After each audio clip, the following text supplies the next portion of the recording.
So here's some help with number 9 on your Chapter 11 Integrated Math 3 packet. This one, it's kind of like some of these other ones where you're going to have to do your curve fitting on it.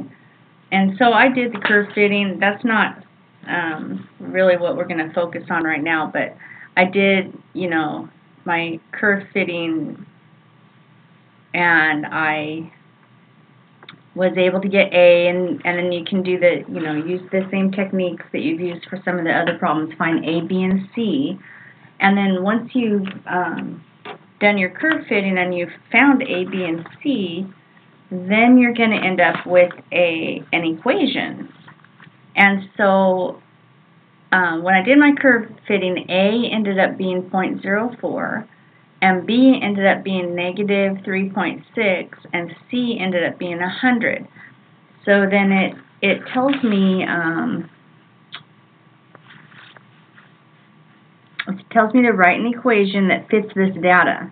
So that means these data points are on this curve, and it's a parabola.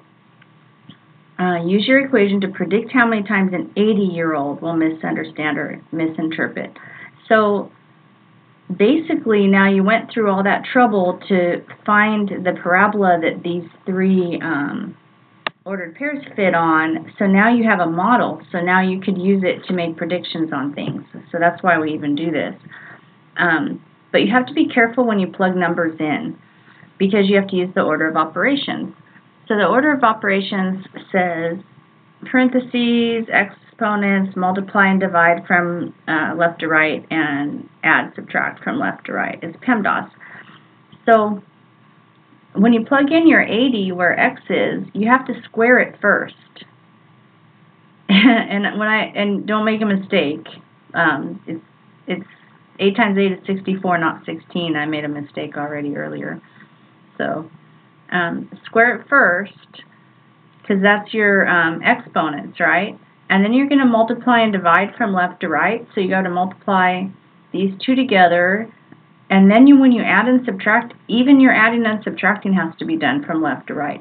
So you go in your calculator, 256 minus 288, you get the little negative number, and then you add 100, and you should end up with 68.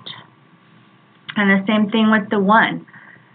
When I square 1, it makes 1, and 1 times 0.04 is 0.04. And then when I multiply 1 times negative 3.6, I get that. And then you have to add and subtract from left to right. So you go 0.4 minus 3.6, and you're going to get a negative, 0.04 or something. Or you're going to get a negative number. And then you add the 100 to it, and it gives you this. And that's all for now.